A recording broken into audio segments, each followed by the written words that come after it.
for Sale, a tale of a peddler, some monkeys, and their monkey business, told and illustrated by Esphyr Slobodkina. Once there was a peddler who sold caps, but he was not like an ordinary peddler carrying his wares on his back. He carried them on top of his head. First he had on his own checked cap, then a bunch of gray caps, then a bunch of brown caps, then a bunch of blue caps, and on the very top, a bunch of red caps. He walked up and down the streets, holding himself very straight so as not to upset his caps. As he went along, he called, "Caps! Caps for sale! 50 cents a cap!" One morning, he couldn't sell any caps. He walked up the street, and he walked down the street, calling, "Caps! Caps for sale! 50 cents a cap!" But nobody wanted any caps that morning. Nobody wanted even a red cap. He began to feel very hungry, but he had no money for lunch. "I think I'll go for a walk in the country," he said, and he walked out of town, slowly, slowly, so as not to upset his caps. He walked for a long time until he came to a great big tree. "That's a nice place for a rest," he thought, and he sat down very slowly under the tree and leaned back little by little against the tree trunk so as not to disturb the caps on his head.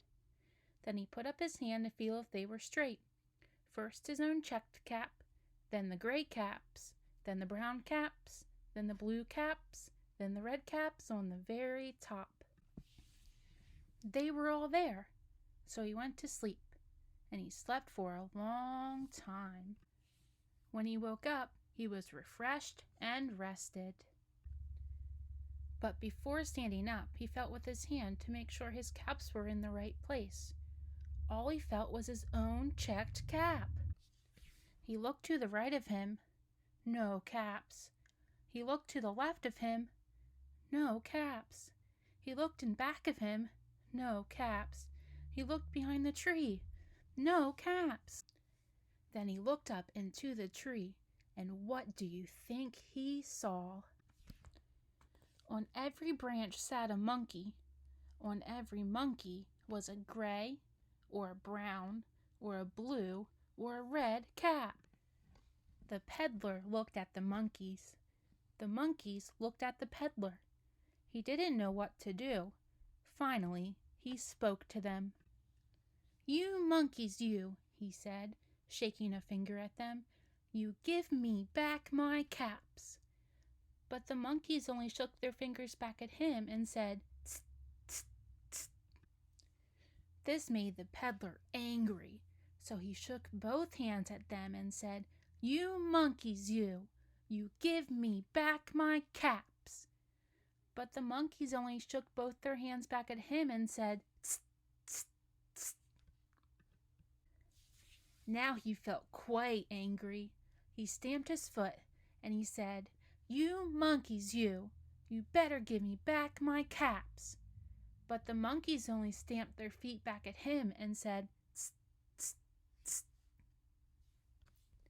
By this time, the peddler was really very, very angry. He stamped both his feet and shouted, "You monkeys, you must give me back my caps." But the monkeys only stamped both their feet back at him and said, "Tst, tst, tst." At last, he became so angry that he pulled off his own cap, threw it on the ground, and began to walk away. But then, each monkey pulled off his cap, and all the gray caps, and all the brown caps, and all the blue caps, and all the red caps came flying down out of the tree. So the peddler picked up his caps and put them back on his head. First his own checked cap, then the gray caps, then the brown caps, then the blue caps, and then the red caps on the very top. And slowly, slowly, he walked back to town calling, "Caps! Caps for sale! 50 cents a cap!"